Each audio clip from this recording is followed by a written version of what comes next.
এবার নির্বাচনে হেরে রাজনীতি ছড়ালেন শুভশ্রীর স্বামী রাজ চক্রবর্তী। ব্যারাকপুর কেন্দ্র থেকে নির্বাচনে পরাজয়ের পরই রাজনীতির ময়দান ছাড়ার ঘোষণা দিলেন পরিচালক ও সাবেক বিধায়ক রাজ চক্রবর্তী। ভোটের ফল ঘোষণার মাত্র 2 দিনের মাথায় তিনি জানিয়ে দেন আর রাজনীতিতে সক্রিয় থাকবেন না তিনি। 4 এপ্রিলে নির্বাচনে ব্যারাকপুর আসনে লড়েছিলেন তৃণমূল কংগ্রেসের এই প্রার্থী। তবে প্রতিদ্বন্দ্বিতাপূর্ণ ভোটে জয় ছিনিয়ে নিতে পারেননি তিনি। ফল প্রকাশের পরই সামাজিক মাধ্যমে আবেগঘন বার্তায় নিজের রাজনৈতিক অধ্যায়ের ইতি টানার কথা জানান রাজ। তিনি লেখেন, সিনেমার মাধ্যমে যেমন মানুষকে আনন্দ দেওয়ার চেষ্টা করেছেন, তেমনি বিধায়ক হিসেবেও নিষ্ঠার সঙ্গে দায়িত্ব পালনের চেষ্টা করেছেন, কিন্তু এবার সেই অধ্যায় শেষ। 2021 সালে রাজনীতিতে প্রবেশ করেন রাজ চক্রবর্তী।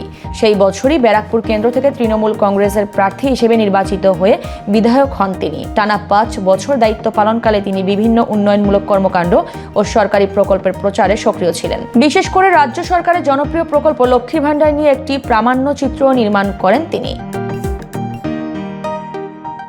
তবে এবারে নির্বাচনে পরাজয় তার রাজনৈতিক ভবিষ্যৎকে নতুন মোড় দেয়। ভোটের দিন ব্যারাকপুরে তার রোড শো ঘিরে ব্যাপক জনসমাগম থাকলেও ফল ঘোষণার পর পরিস্থিতি উত্তপ্ত হয়ে ওঠে। গণনা কেন্দ্রের বাইরে উত্তেজনা, স্লোগান ও কিছু অপ্রীতিকর ঘটনার খবরও পাওয়া যায়। পরাজয়ের পর তার স্ত্রী অভিনেত্রী শুভশ্রী গাঙ্গুলি একটি আবেগঘন পোস্ট করেন, যেখানে তিনি রাজকে জীবনের নায়ক বলে উল্লেখ করেন এবং ভেঙে না পড়ার বার্তা দেন।